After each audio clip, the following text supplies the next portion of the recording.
Okay, Illustrator works in layers, very much like Photoshop. So we've got different objects. I've got three objects drawn here.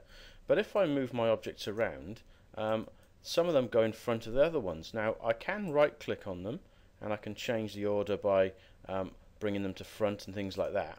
But an easier way of seeing which ones are at the front and which ones are at the back is to go onto the Layers panel and click the little arrow here.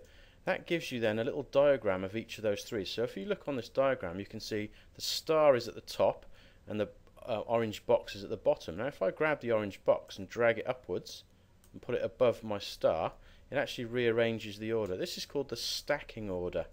So it's really useful to be able to use that little thing to move things around, to organise them the way that you want them organised. The next thing that we want to look at is, if I turn that back off for a second now and move these around a little bit, is aligning things. So what I mean by aligning is how I actually arrange them. So if I move these around a little bit, so I've got my rectangle and I've got my my circle here. If I click on the square and then I hold down my shift button, so I've selected both objects at the same time, I can now do some things called aligning. Now to do aligning, I'm going to open up my alignment panel, that one there, align. I'm just going to put it up here so I can see it. And on here I've got various options. So if I wanted to, let's say, align them both at the top, I can choose an option like that. If I wanted to put them so they were centered together, now I can see that their stacking order's changed, so I could come back over here now and change my stacking order so I can see one in front of the other. It's not quite aligned exactly as I wanted it to, so I can center it here and center it here. Then that means that the circle's exactly in the middle of that rectangle.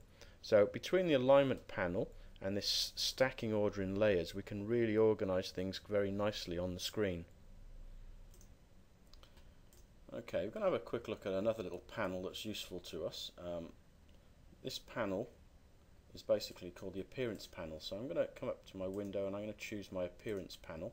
This is what it looks like. I'm going to just dock it over here. Now I'm going to click on this object and you can see it gives me the stroke and it gives me the fill. So if I decided I wanted to put a different colour fill on it, all I've got to do is select the fill over here and I can change it this way. Now we've seen other ways of doing this. I'm actually going to take the fill off completely and I'm going to go onto the stroke for it. Now in my stroke I've got various options here to do with the thickness of it, so I could make it a bit thicker by maybe going to 2 or maybe even going a little bit bigger than that, put on to 4. But I've got this option here as well called dashed line. So if I choose the dashed line, you can see what happens. If I click off it, it's produced this dotted line for me, which is going to be quite useful in your clock task.